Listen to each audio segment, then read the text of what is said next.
Anchor is the easiest way to make a podcast. It gives you everything you need in one place for free, which you can use right from your phone or computer. Creation tools allow you to record and edit your podcast so it sounds great. They'll even distribute your podcast for you so it can be heard everywhere: Spotify, Apple Podcasts, Google Podcasts, and many more. You can easily make money from your podcast with no minimum listenership.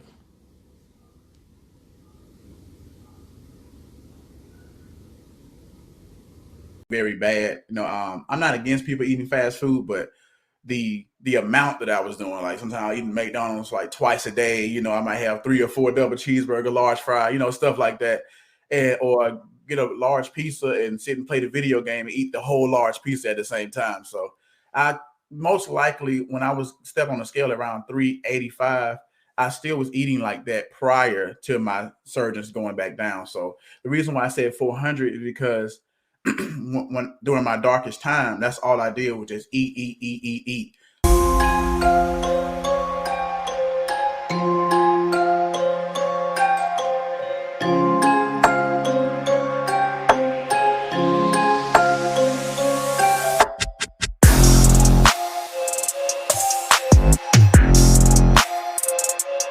Awesome, everybody. Welcome back to another episode of It Is What It Is podcast, the best podcast on the planet, hosted by your man, Cody, aka Mr. CVMK33.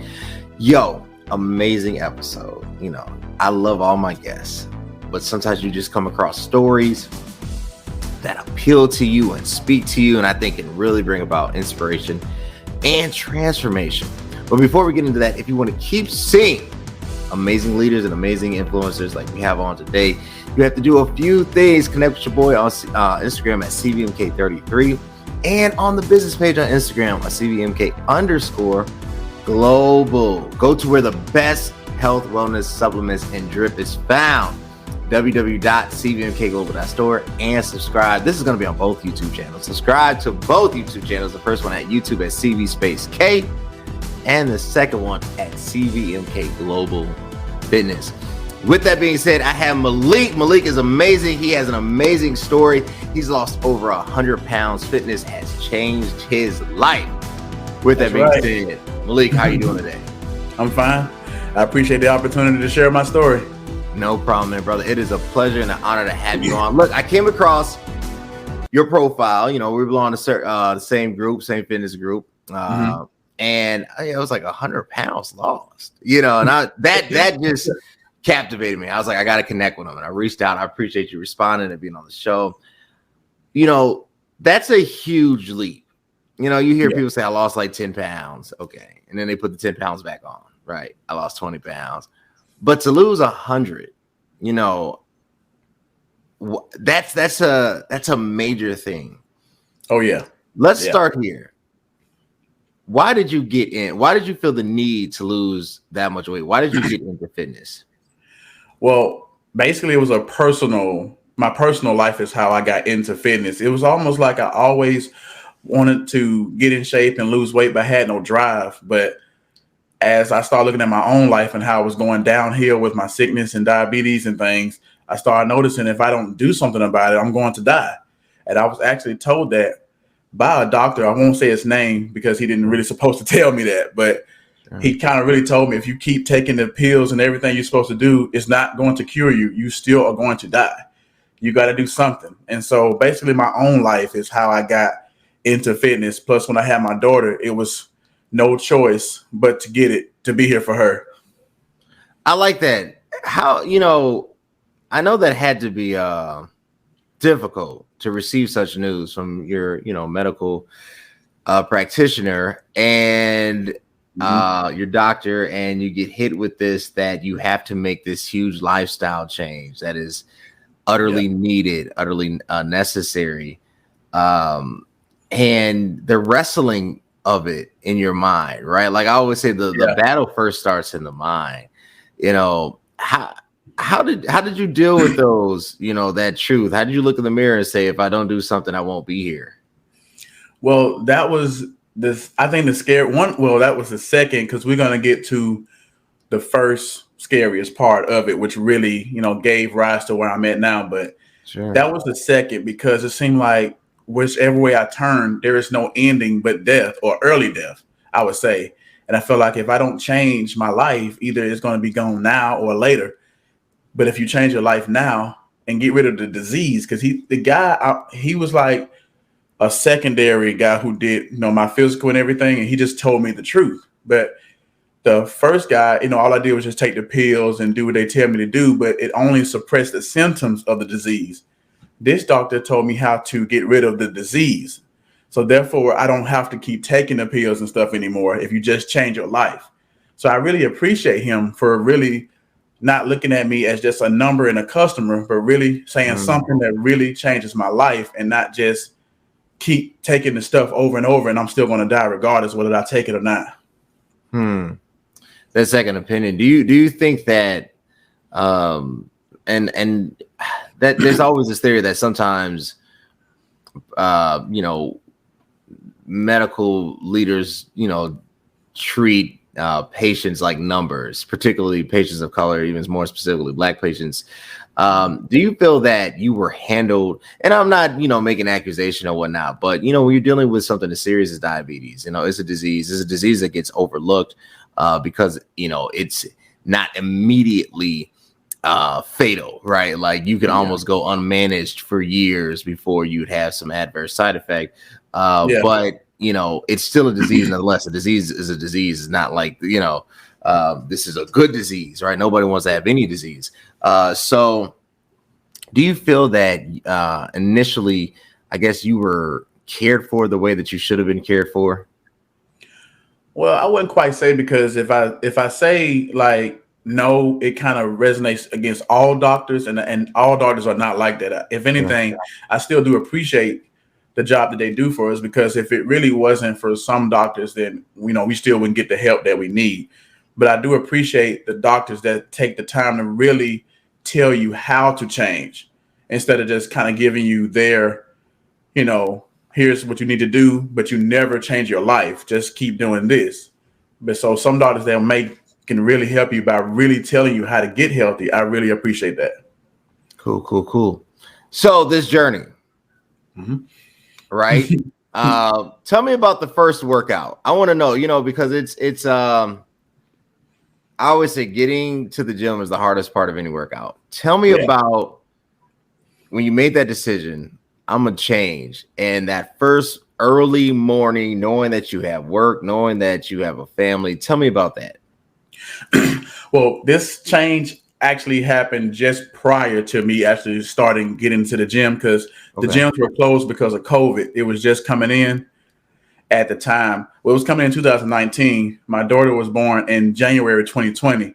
So by the time I got ready to start doing the gym in February, they closed it.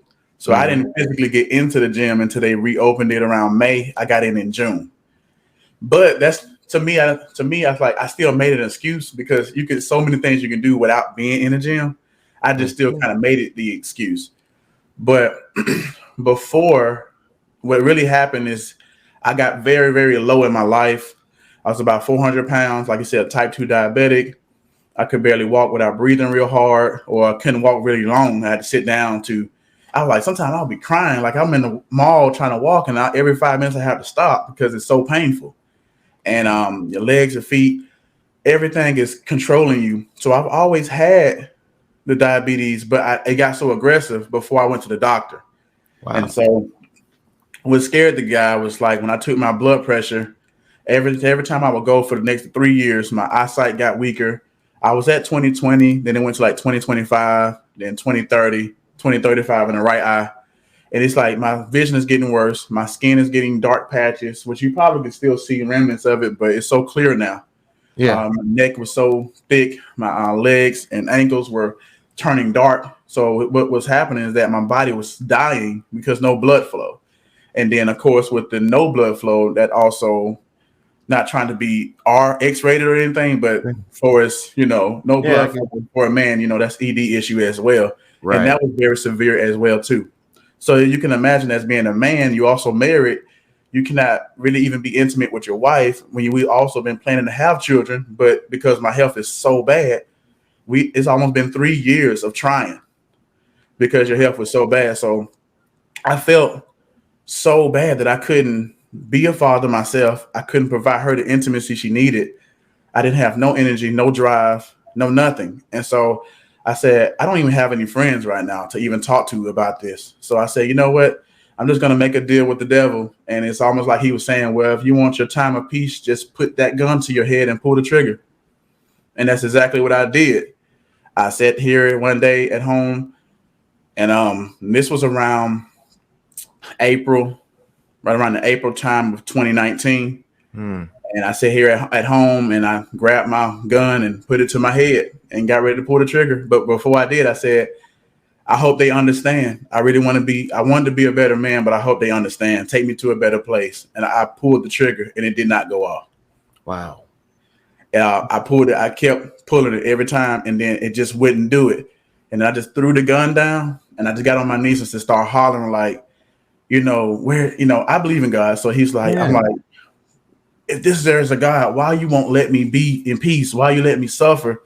Where are you? What's my purpose?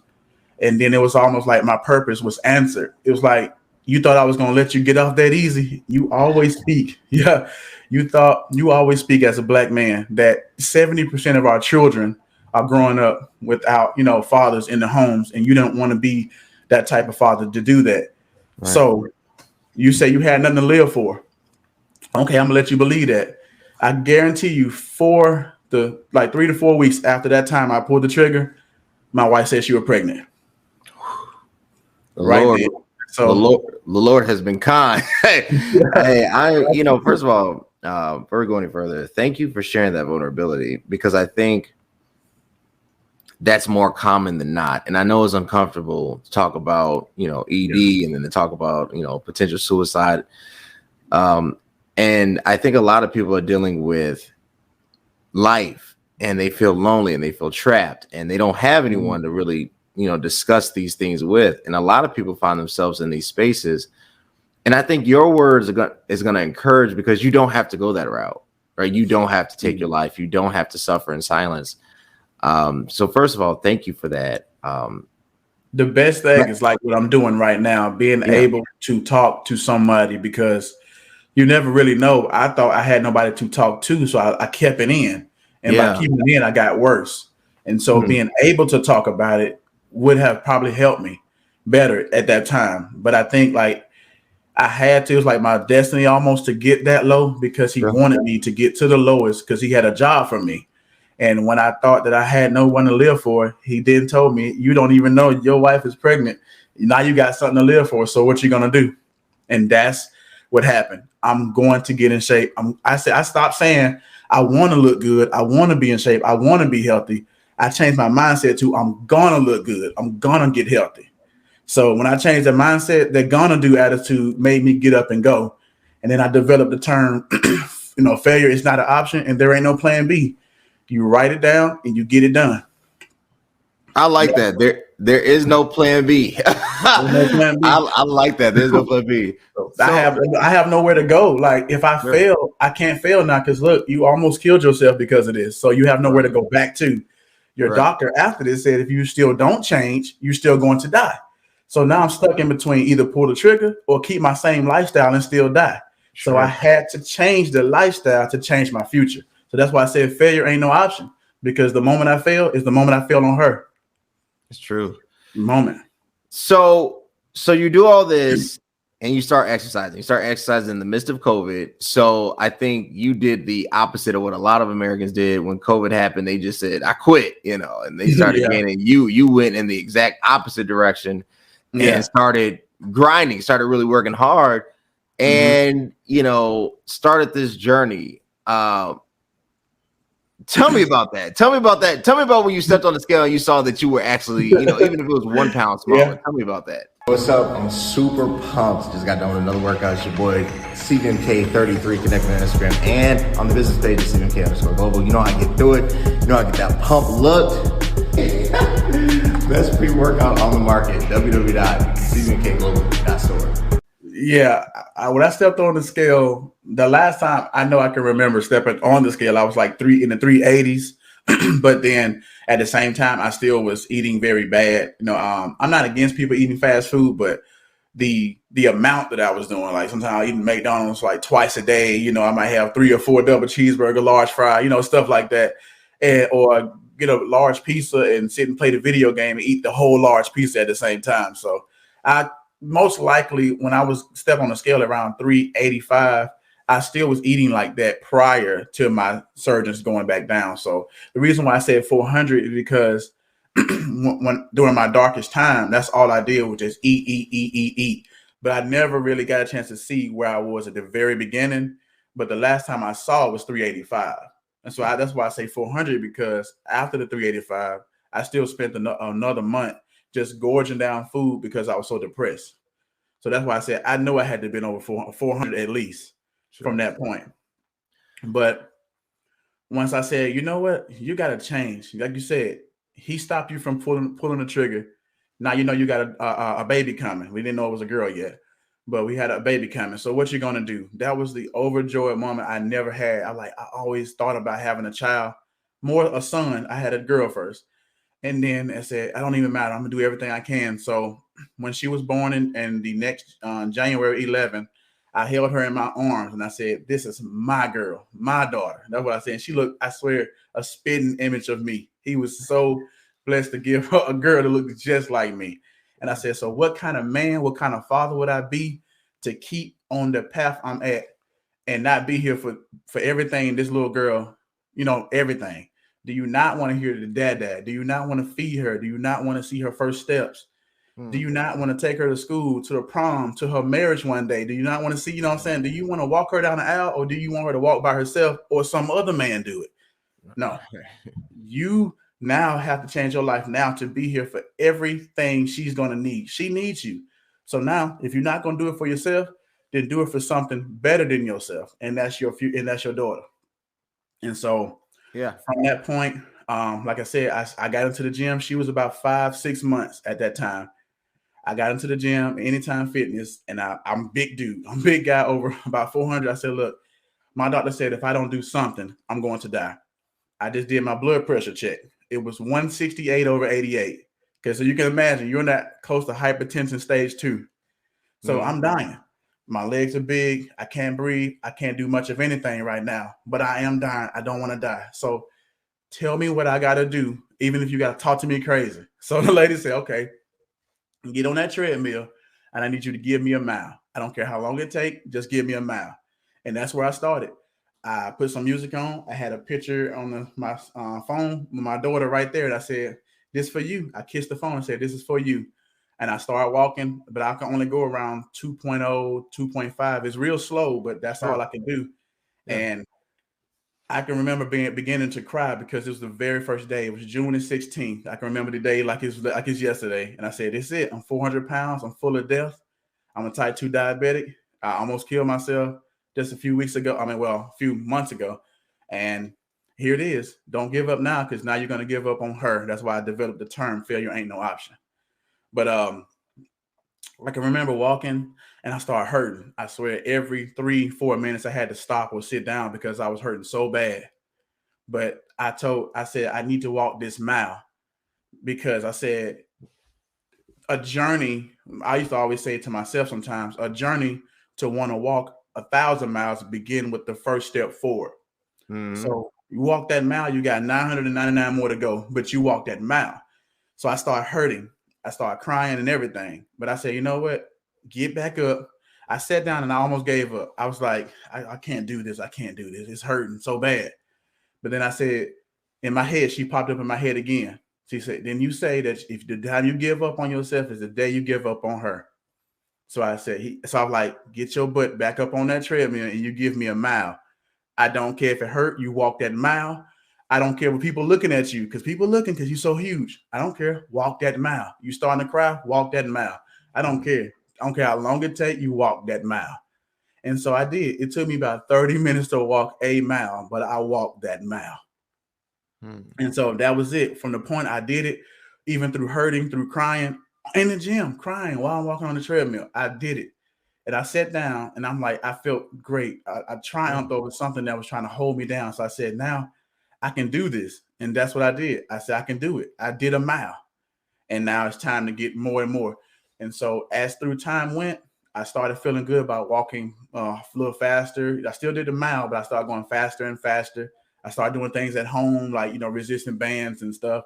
Yeah. I started in August of the same year of 2020. That's when I got into the group called Healthy Alternative. It's a group on Facebook. There's a lot of people that fast, but it's not a fasting group, but it's a group that he says that it's basically called a healthy alternative. It's that you choose a healthier alternative to your life that you're normally doing. So it's not just fasting, but anything to alternate your path where you're at now. And so that's how I developed not just working out and lifting weights. I say, okay, well, I need to change diet as well. I need to change how I'm eating, and that combining with the exercises, that's what's going to help me out. And that's exactly what happened. And I came into the group again. I was around the 370, upper 370s the time I got into the group. So I basically did, if you want to say 400, I was almost 30 pounds down by the time I got into the group. But then I came into the group and I just shared it all. I was like, look, this is what happened to me. This is where I'm at. I need people to push me. I want the whole group to hold me accountable. I'm coming. I said, I'm coming hard. And, people, all people kind of come in to say what they want to say, and right. then, you never hear about them. Not me. I came in and shared all my intimate details. And I said, this is what I plan to do. I want everybody to hold me accountable because I'm coming. And I did exactly that. And no failure. That's my attitude. No failure. Keep going. And now I got to where I can still do a mile now, and I can do it in 11 minutes now. Like I could jog the whole time. I don't even have to stop. Hey, I'll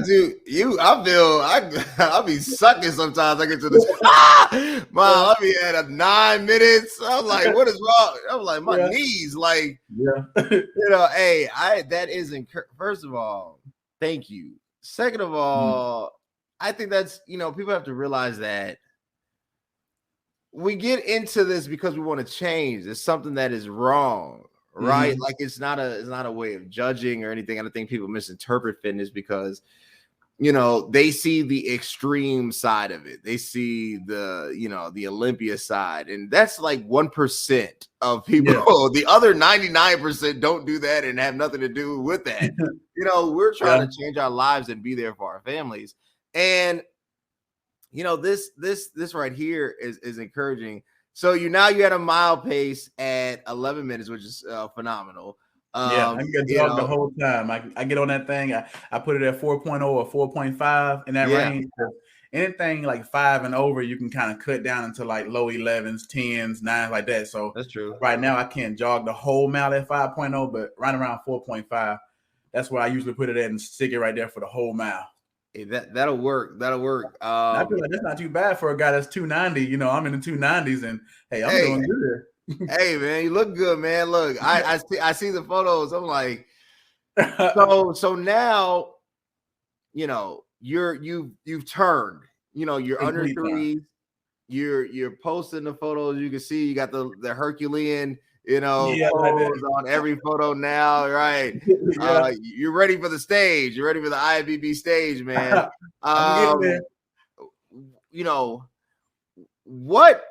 What now? Right? Like, so now you've hit this, because I think it's great to have a path, but how do you, and I know your daughter, I know your family, they keep you on track, but how do you stay motivated? Because you have pushed past even people who have started in the gym at a I won't say better level, but at a safer level than you, and you have surpassed them. How do you stay motivated and not go back to old ways? Let's see. I'm down, let's say 110. So I started writing down the goals I want to get to, and then I said I won't stop until I get these goals. And now health and fitness is a lifetime goal, so I didn't necessarily write that down because I know you can't get to a point where I say, well, I'm healthy, I'm good, I don't have to worry about it no more. So that's a lifestyle change. But I started writing, I wanted to hit 100-pound goal, so I checked that off once I did. And then I said the next thing was to hit 130 pounds, and that will put me down to the 270s. So that's actually where I plan to be after my Iron Body Challenge. I'm starting actually today for 6 weeks. So I should be able to get down to the 270s at the end of March. So then I'll check that off. And my overall weight goal was to be 250. So that'll be 150 pounds that I've lost when I get to 250. But I did this. It's not really about the pounds itself. In a way, I really trying to get down the fat, because the lower fat that you lose, the healthier you become. Right. And also the more lean you look as well. So I wanted to get in 250 and just try to maintain around 250s, 260. But I did this because I also have another part of behind me. I'm going to the beach this year. And I said, this will be the very first time I will ever to go in public and I'm taking my shirt off. So I said, I'm not going to be embarrassed or about myself anymore. So the time I walk on that beach, I need to have accomplished everything, including the 250 goal. And on that very day, when that sun come up on that day, that will be an end of a 2-year journey to be able to be right here on this beach without a shirt on. And that's what I like. I like it. That's what kept me motivated. Between that and my family, that's what basically kept me motivated, because I still got work to do. I got to keep grinding until I get there. Look, I like it. That is amazing. Wow.